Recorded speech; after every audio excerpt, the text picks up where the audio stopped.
dia, pessoal! Meu nome é Nathalie e bem-vindos a mais um vídeo de caso criminal. No vídeo de hoje nós vamos falar sobre a Myra Hindley e o Ian Brady.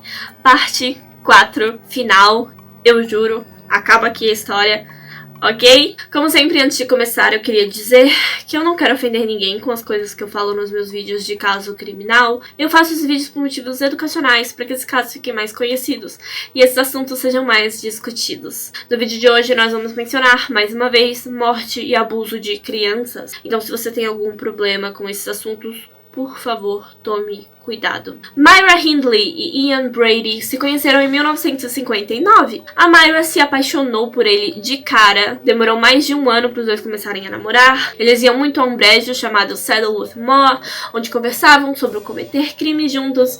E um dia os dois começaram a planejar o crime perfeito. Dia 12 de julho de 1963, eles fizeram a sua primeira vítima, Pauline Reed, de 16 anos. Quando terminaram, eles queimaram as provas e beberam juntos para comemorar. Dia 23 de novembro de 1963, eles assassinaram mais uma criança, John Kilbride, de 12 anos. 8 meses depois, o casal matou mais uma criança, Keith Bennett, de 12 anos. A polícia continuava as buscas por todas essas crianças, porém não havia quase nenhuma pista. O casal também tentou cometer outros crimes nesse meio tempo, mas muitas das vítimas fugiram. Meses depois, uma nova pessoa surgiu nessa história, o marido da Maureen, cunhado da Myra, David Smith. Na mesma época, a Myra completou 22 anos e ela e o Ian finalmente começaram a morar juntos, com a avó da Myra em casa também. Na mesma época, a filha da Maureen, sobrinha da Myra, nasceu e o nome dela era Angela. Dia 24 de dezembro de 1964, a Myra e o Ian convidaram a sua vizinha Patty, de 11 anos de idade, para passear e fazer um piquenique em Saddleworth Moor, onde embebedaram a menina. Mas nada aconteceu. Dia 26 de dezembro de 64, os dois prepararam uma câmera e um gravador em casa, porque estava na hora de matar mais uma pessoa. Naquele dia, eles assassinaram Leslie Ann Downey, de 10 aninhos. Depois disso, Ian disse para Myra que não queria mais cometer assassinatos, e a Leslie foi a última. Por enquanto. Em abril de 65, a sobrinha deles, a Angela, faleceu aos 6 meses de idade por causa de uma bronquite e, com o tempo, a amizade do Ian com o David começou a crescer mais e mais. Eles sempre falavam sobre crimes, assassinatos, estupros, e o David fingia que não se importava, porque ele não acreditava que o Ian era mesmo capaz de matar. Então um dia o Ian disse pro David que já havia matado pessoas, mas o David não acreditou, então o Ian teve que provar. Dia 6 de outubro de 1965, Ian conheceu Edward Evans, de 17 anos, e o atraiu até a sua casa. Ele pediu que Myra buscasse o David para que ele visse o crime. No caminho, Myra o convidou para entrar, e ele começou a ouvir batidas, gritos e xingamentos, e assistiu o Ian atacando o Edward com um machado e o estrangulando até a morte. Isso fez com que ele ficasse com medo do Ian e achou que o Ian fosse matá-lo em seguida, então ele simplesmente fez tudo que o Ian mandou. Os dois enrolaram o corpo em plástico e quando terminaram, o Ian permitiu que ele fosse embora. Mas de acordo com o Ian, depois que tudo foi feito, eles planejaram como se livrariam do corpo juntos. Os três. Ele disse que o Ian disse que machucou o tornozelo, não poderia carregar o corpo sozinho, então o David sugeriu que usassem o velho carrinho de bebê da Angela. Foi isso que ele falou. Foi isso que o Ian falou. Logo que terminaram tudo, de acordo com o David, ele voltou pra casa correndo, tava com medo, vomitou, tava angustiado, passou muito mal. A Maureen perguntou pra ele o que aconteceu, por que você demorou tanto lá, por que você tá tão assustado, e ele contou tudo pra ela, né? Claro. No início, ela não acreditou. Ela ficou tipo a minha irmã, limpando restos de um ser humano do carpete. Tipo, como assim? Mas ele continuou falando tudo e os dois decidiram que chamariam a polícia no dia seguinte, porque eles não tinham linha de telefone na casa deles, então resolveram que iam esperar até o dia seguinte pra ir na delegacia. Eles não dormiram de medo, mas logo de manhã eles se armaram com o que tinham, né, facas de cozinha e esse tipo de coisa, só pra poder se proteger mesmo de medo, e foram até um telefone público denunciar os seus parentes de assassinato. O David contou tudo o que ele sabia sobre os assassinatos, que o Ian disse que tinha provas e que tinha enterrado os corpos no brejo de Cedarwood Moor. Então, muitos policiais foram convocados para trabalhar nesse caso, porque parecia ser uma coisa bem grande, né? Uma equipe, então, foi enviada para a casa da Myra e do Ian. Um policial bateu na porta, a Myra atendeu e ele perguntou se o marido dela estava em casa. Ela disse, eu não sou casada, o que é verdade. Ela não era casada. O policial insistiu, eles ficaram nesse vai e vem até que o policial simplesmente empurrou ela e se enfiou dentro da casa. Entrou na sala e viu o Ian Brady sentado no sofá, escrevendo uma carta. E naquela carta que ele estava escrevendo era simplesmente pro chefe dele, onde ele trabalhava, dizendo que ele provavelmente não iria poder trabalhar naquele dia. Ele estava bem calmo. Vários policiais começaram a aparecer e dar voz de prisão pros dois. Vasculharam a casa, falaram com a avó da Myra e perceberam que a porta do quarto da Myra estava trancada. E sim, eu queria dizer, a avó da Myra, ela não sabia de nada.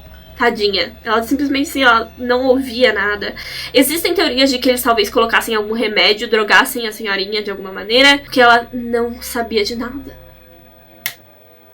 A porta do quarto da Myra estava trancada. Ela disse que a chave estava no trabalho dela, eles mandaram ela ir buscar, ela se recusou, e aí o Ian simplesmente obrigou ela a abrir a porta, porque ele estava cansado de esconder aquilo tudo. Ele disse, acabou, abre a porta. E dentro do quarto estava escondido ainda, não tinham enterrado ainda, o corpo do Edward Evans. Na delegacia, os dois criaram a história de que foi só uma briga, e que o Ian exagerou muito e acabou matando o Edward no soco. Só isso. A Myra disse que o David era um cúmplice e que era tudo culpa dele.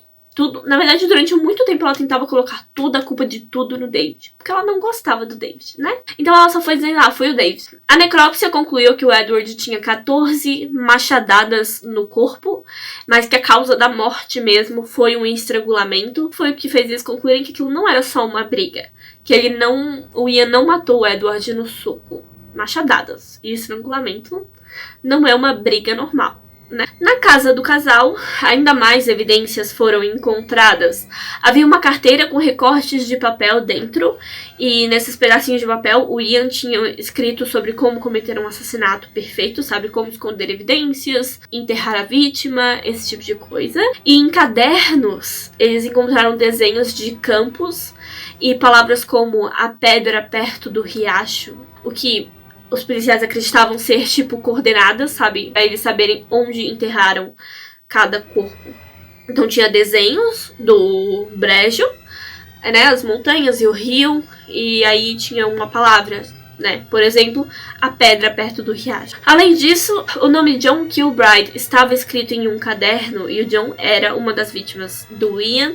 E os policiais não sabiam disso ainda, mas eles já estavam começando a ligar os casos, né? Tipo, se tinha John Kilbride escrito em um caderno, talvez aquela fosse uma das vítimas dele. Os policiais, então, interrogaram o David novamente e ele mencionou que acredita que o Ian trouxe o Edward da estação de trem para casa. Então, os oficiais resolveram falar com o pessoal da estação. O empregado reconhecia o nome do Ian porque ele tinha um armário na estação de trem. Como eu disse, ele tinha uma mala na estação de trem onde ele guardava essas evidências do crime. Então, eles abriram esse armário e lá eles encontraram tudo. 2 malas grandes cheias de evidências, gravações em áudio, fotos de crianças, uma peruca que a Myra usava de vez em quando, porque o cabelo dela era muito loiro, chamava muita atenção, facas, etc. Quando ouviram as gravações, os policiais tinham certeza de que pegaram as pessoas certas. Tinha alguma coisa muito errada com aquele casal. A teoria era de que os dois estavam ligados a 8 assassinatos no total, mas a gente já sabe que foram 5. Eles não admitiram nenhum outro assassinato e não há evidências que comprove que eles estejam ligados a nenhum outro caso, a não ser esses que eu relatei. As fotos e gravações foram usadas para confirmar a morte de Leslie Ann Downey. No mesmo dia, o Ian foi preso pela morte do Edward Evans, mas a Myra foi liberada porque eles achavam que era só o Ian mesmo, ela, por enquanto, ela não tinha realmente parecido que participava, sabe? Nos interrogatórios, ela não tinha mencionado que participava de nenhum dos assassinatos. Então, eles liberaram ela por enquanto. Só que isso foi um erro por vários motivos, né? A gente já sabe que ela era culpada, mas isso também foi um erro porque ela foi pra casa naquele dia e queimou todas as evidências do assassinato do Edward e também do Keith Bennett, a outra vítima. Isso foi o que atrasou muito a polícia. Eles demoraram para associar os dois ao desaparecimento da Pauline Reed, que foi a primeira, e o Keith Bennett. Foi quando eles finalmente resolveram ir para Saddleworth Moor e ver o que tinha por lá. Eles compararam as fotos de paisagens do Saddleworth Moor, as fotos que eles tiravam, né, que o Ian e a Myra tiravam por aí, e os desenhos que eles tinham feito e as coisas que eles tinham escrito nos seus cadernos, e encontraram lugares específicos do prédio. O David também os levou até os lugares onde ele e o Ian iam para conversar, já que ele imaginava que talvez o Ian tivesse esse sadismo de colocar os dois para conversar perto dos corpos. E o David conseguiu imunidade nos casos para ajudar nas investigações. E eu não sei vocês, né, mas eu realmente confio que o David não tinha nada a ver com os crimes. Ele só foi pego de surpresa. Bom, foi uma busca longa em Saddleworth Moor. No meio dessa busca, a Myra finalmente também foi presa por assassinato. Após 10 dias, o corpo da Leslie Ann Downey foi encontrado. E quando questionado sobre a menina e as fotos dela, o Ian inventou uma desculpa ridícula. Ele disse que foi obrigado por 2 homens a tirar fotos da menina, mas que não a matou. Todo mundo sabia que era mentira. A Myra não disse nada sobre a Leslie. 5 dias depois, o corpo do John Kilbride foi encontrado. Em abril de 1966, Ian e Myra foram a julgamento pelos assassinatos da Leslie, do John e do Edward. Ian Brady foi considerado culpado pelos 3 assassinatos. A Myra Hindley foi considerada culpada em 2 assassinatos e foi considerada cúmplice no caso do Edward. Os 2 foram sentenciados à prisão perpétua. Os 2 escreveram muitas cartas um pro outro na prisão. O Ian teve que ser colocado em confinamento solitário porque os outros presos atacavam ele o tempo todo. A irmã da Myra, Maureen, faleceu aos 34 anos de idade por causa de uma hemorragia no cérebro. A Myra teve uma namorada na cadeia chamada Patricia Ken e quando descobriu, o Ian confessou os outros 2 assassinatos. Que ele ficou muito bravo. Ciumento. Ele se guardava pra aquela mulher. Ele queria ver ela. Ele queria falar com ela. Ele realmente continuava obcecado por ela quando ficou distanciado dela. O que é muito estranho, porque durante a vida deles juntos, ele nunca deu atenção pra ela de verdade. Mas agora cá estamos. Presos, separados, e ele quer continuar escrevendo cartas pra ela. E aí ele descobriu que ela tinha uma namorada. Ele ficou muito ofendido. E aí ele confessou os outros 2 assassinatos, Pauline Reed e Keith Bennett. 3 meses depois, o corpo da Pauline foi encontrado em Saddleworth Moor, mas infelizmente o corpo do Keith nunca foi encontrado. Ele pode estar lá até hoje. Nunca encontraram o corpo dele. Myra Hindley faleceu devido a uma pneumonia aos 60 anos de idade em 2002. E Ian Brady faleceu aos 79 anos por uma doença nos pulmões em 2017. E é aqui que a gente termina essa história longa que eu dividi em 4 partes. Agora que eu terminei de gravar, eu percebi que não era necessário ter dividido em 4 partes. Mas tudo bem, né? Muito obrigada se você assistiu a toda essa série. Muito obrigada se você deixou o seu like, se você deixou o seu comentário. Muito obrigada se você se inscreveu no meu canal.